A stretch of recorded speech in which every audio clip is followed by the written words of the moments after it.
Una mañana cualquiera en Madrid, cuando el sol apenas empezaba a acariciar las tejas rojas de los edificios y los cafés aún perfumaban las aceras con aroma a tostadas y café recién hecho, ocurrió algo que cambiaría para siempre la vida de dos personas de mundos opuestos. Tomás, un humilde carpintero de lavapiés, caminaba por la Gran Vía con su caja de herramientas colgando del hombro. Su rostro curtido por el tiempo, su ropa gastada, y sus manos callosas hablaban de años de esfuerzo honesto. No iba a ningún lugar en especial, solo había decidido tomar una ruta diferente tras entregar un encargo en la zona. Fue ese desvío casual lo que marcó el comienzo de una historia que nadie, ni siquiera él, hubiera podido imaginar.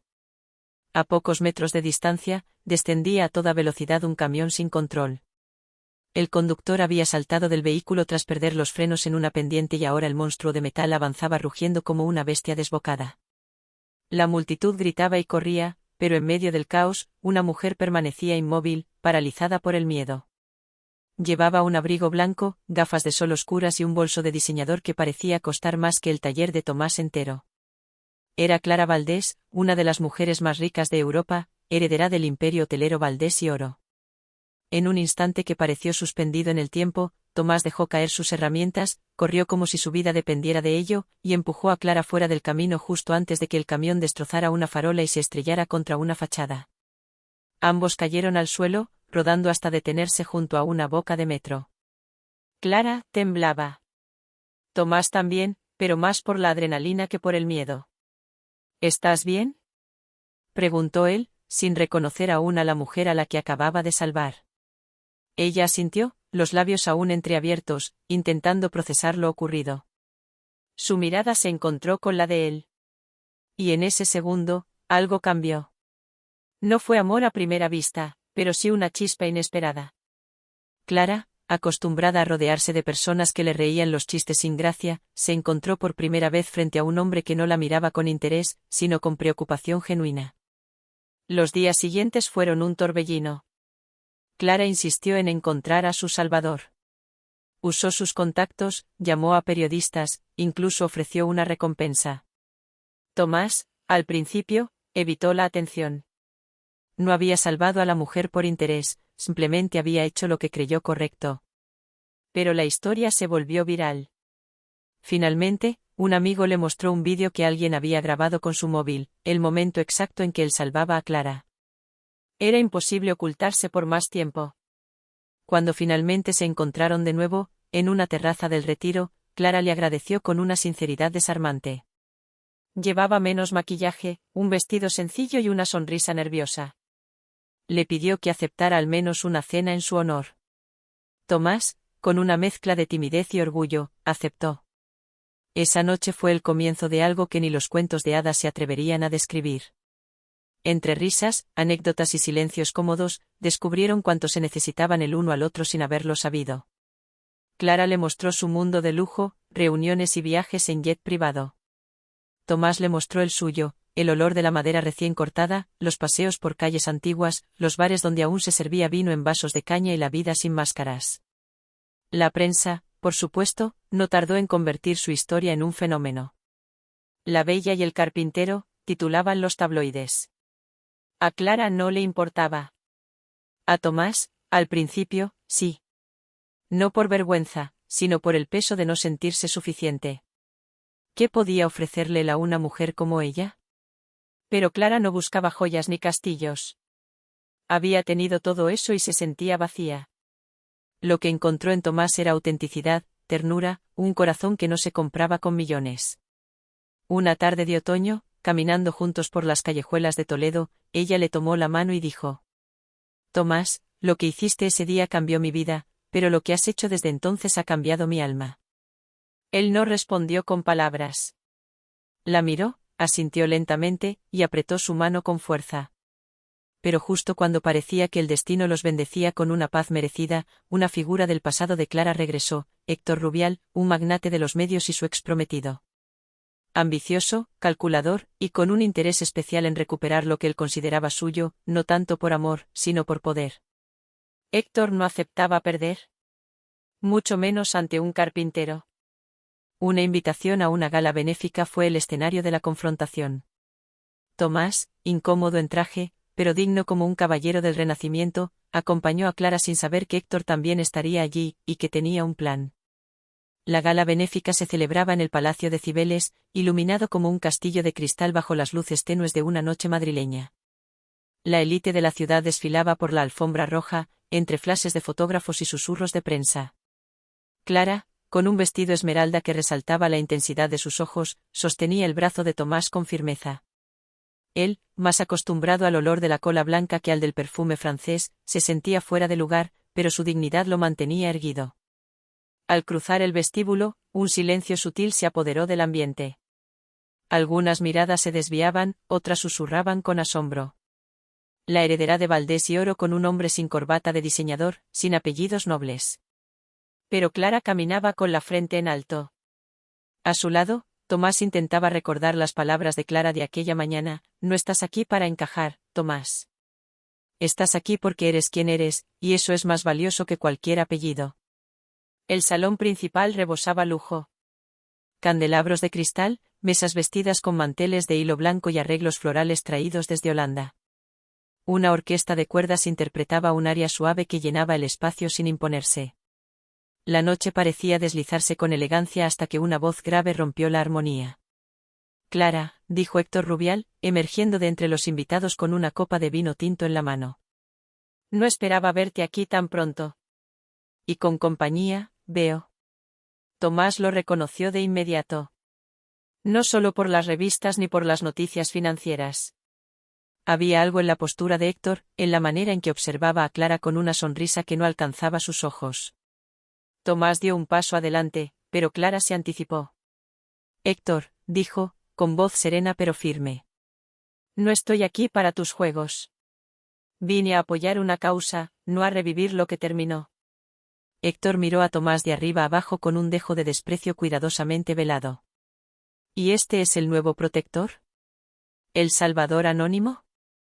Interesante elección. Aunque, tal vez no tan anónima ahora. Tomás mantuvo la mirada. No era hombre de confrontaciones, pero tampoco de retroceder. No soy nuevo, ni intento reemplazar a nadie. Estoy con Clara porque ella lo eligió. Eso debería ser suficiente. El tono fue respetuoso, pero cada palabra cargaba con la seguridad de quien no teme perder porque nunca ha competido por algo que no sea real. La tensión se disolvió momentáneamente cuando uno de los organizadores llamó a Clara para hacer una donación simbólica. Ella se alejó unos pasos, dejando a Tomás y Héctor a solas, como dos piezas opuestas en un tablero de ajedrez. Héctor se acercó, bajando la voz. ¿Sabes cuánto tiempo durará esto? Cuando las luces se apaguen, cuando los medios se cansen, ¿crees que seguirá eligiéndote? Tomás respiró hondo. No le molestaban las palabras, sino la verdad a medias que podían contener. Eso lo decidirá ella. No tú, ni el dinero, ni la prensa. Héctor sonrió, como si hubiera esperado esa respuesta. Luego se alejó, desvaneciéndose entre los invitados como una sombra bien vestida. Esa noche, cuando regresaron al modesto apartamento de Tomás, Clara insistía en pasar la mitad del tiempo allí, lejos de su ático lleno de mármol. Él estaba callado. Clara lo notó. ¿Qué te preocupa?, preguntó mientras se quitaba los pendientes frente al pequeño espejo del pasillo. No quiero ser una carga para ti, dijo él finalmente. No quiero ser una piedra de río en tu corriente. Clara se giró y lo abrazó con una intensidad que no venía del drama, sino de una decisión que ya estaba tomada en su alma. Tú no me arrastras, Tomás. Me anclas. Me recuerdas quién soy. En un mundo de espejos, tú eres mi reflejo de verdad. Pasaron semanas desde aquella gala, y la relación entre ellos se fortalecía como una tabla de roble, discreta, resistente, sin adornos innecesarios. Clara comenzó a ausentarse de algunas reuniones ejecutivas. No por desprecio, sino porque había descubierto un nuevo mundo entre los talleres de Tomás, las calles del barrio y los cafés sin nombres donde la vida aún tenía sabor. Pero no todo era armonía. En la junta directiva de Valdés y Oro, comenzaron a murmurar. Algunos socios la veían como una mujer distraída, vulnerable por amor. Otros, más pragmáticos, temían que la imagen de la empresa se viera afectada por su relación con un carpintero sin linaje. Héctor, entre ellos, susurraba al oído de los accionistas con habilidad serpentina. Su regreso al círculo de influencia no era casual. Tenía un plan. Un día, Clara fue llamada a una reunión extraordinaria. Al llegar, encontró a todos los miembros de la junta reunidos, y a Héctor, vestido de traje gris claro, sentado en la cabecera. La votación para destituirla como directora ejecutiva ya había comenzado. Esto es una traición, dijo Clara, mirando a cada uno con decepción. Es una medida de protección de los intereses, respondió Héctor con su tono de hielo. Tu juicio ha sido errático últimamente. Clara salió del edificio sin decir una palabra más. Al llegar al taller de Tomás, no lloró. Solo se sentó en una silla de madera y se quedó en silencio mientras él lijaba una puerta. Me han quitado lo que construí durante 10 años, dijo finalmente, con la voz apagada. Y no me duele por el poder. Me duele porque confié. Tomás la miró, dejó la lija, y le ofreció una taza de té que había preparado horas antes. Lo que tú construiste no está en sus manos, dijo con suavidad. Está en la gente que ayudaste, en los hoteles que llevaban tu toque, en mí. Clara sonrió, aunque el dolor aún estaba en sus ojos. ¿Y ahora qué? Preguntó. Ahora construimos algo nuevo, respondió él, como si fuera tan simple como levantar una estantería. Y eso hicieron. Clara decidió no luchar contra la corriente del pasado.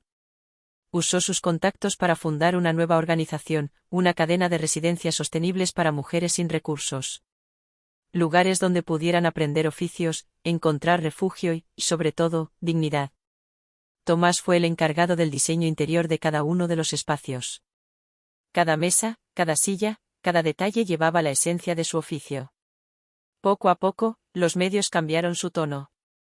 Lo que parecía un escándalo de revista se convirtió en una historia inspiradora. La mujer poderosa que había sido derrocada y que, en lugar de buscar venganza, eligió crear. El carpintero que rechazó el oro para trabajar con amor. Héctor no desapareció. En las sombras, aún intentaba ensuciar sus nombres, pero su influencia ya no era la misma. Su mundo de intrigas corporativas se deshacía ante la transparencia de una causa noble. Clara y Tomás no respondían a sus provocaciones. Su silencio era su victoria. Una noche, Clara y Tomás estaban en la terraza del primer refugio que habían abierto en Málaga. El mar murmuraba bajo la luna, y las luces de la ciudad titilaban como luciérnagas lejanas. ¿Te acuerdas de aquel día? Preguntó ella. El del camión. Cada día, respondió él. Pero no por el miedo. Sino porque sin ese momento, no estaría aquí contigo. Ella se acurrucó en su pecho, escuchando su corazón como si fuera la música más antigua del mundo. Gracias por no dejarme caer, susurró. Gracias por dejarte salvar, dijo él. Pero el destino aún tenía sorpresas. A la mañana siguiente, mientras tomaban café en una plaza del casco viejo, un hombre se acercó. Era un abogado, con un sobre de cuero bajo el brazo y una expresión seria. ¿Señorita Valdés? Preguntó. Tengo algo que debe ver. Es sobre una propiedad que su padre dejó en herencia. Pero no figura en los registros habituales. Parece que su existencia fue ocultada deliberadamente. Clara frunció el ceño, y Tomás dejó la taza a medio camino de la boca. El abogado les ofreció una carpeta. Dentro, había planos de una finca en la Sierra de Segovia. Documentos firmados por el padre de Clara, con fechas que se remontaban a décadas atrás. Un lugar que, según decía el abogado, fue apartado de los registros corporativos antes de su muerte. Y con una carta manuscrita al final. Asterisco, para cuando Clara necesite volver a empezar. Un lugar donde el ruido del mundo no la alcance. Donde lo importante aún tenga nombre. Asterisco. Ella apretó los labios, conmovida, y miró a Tomás. Él ya sabía lo que venía. Vamos, dijo él simplemente. Y así emprendieron el viaje, con el mapa en mano y el corazón latiendo como si comenzaran de nuevo. ¿Lo que encontraron en Segovia? Fue mucho más que una finca. Era un santuario escondido entre colinas verdes y pinos centenarios. La casa, aunque desgastada por el tiempo, conservaba una dignidad silenciosa. muros de piedra cubiertos de hiedra, ventanas con contraventanas azules y una puerta principal que aún crujía al abrirse, como si saludara después de un largo silencio. Clara y Tomás se miraron en silencio al cruzar el umbral, no necesitaban palabras para saber que aquel lugar estaba destinado a ellos. Pasaron semanas restaurándolo, no como millonarios que buscan escapar, sino como dos almas que reconstruyen su historia desde los cimientos. Tomás trabajaba cada mañana con las manos cubiertas de polvo, devolviéndole la vida a la madera vieja. Clara, con una energía renovada, dibujaba planos para convertir la finca en un centro de retiro para mujeres emprendedoras. No un hotel de lujo, sino un refugio de ideas, creación y transformación. Y en el proceso, también se transformaban ellos. Lo que comenzó como una historia de rescate se había convertido en una sinfonía de amor y reconstrucción. Clara, la mujer que una vez fue portada de Forbes, encontraba su plenitud no entre accionistas, sino viendo cómo una joven madre aprendía a coser en el taller. Tomás, que creció sin más ambición que la de vivir en paz, se convirtió en el corazón visible de una comunidad que renacía entre las montañas. Una mañana de niebla, Clara encontró una caja oculta en el desván de la casa. Dentro, cartas de su padre, diarios antiguos y un cuaderno con notas de proyectos que nunca vio la luz. Su padre, un visionario cansado del mundo corporativo, había planeado ese lugar como un refugio no solo para ella, sino para todos aquellos que algún día quisieran vivir con propósito. Tomás la vio llorar en silencio al leer aquellas palabras, y se sentó a su lado sin decir nada. Porque el amor verdadero no siempre necesita consuelo, a veces, solo presencia. Los meses se convirtieron en un año.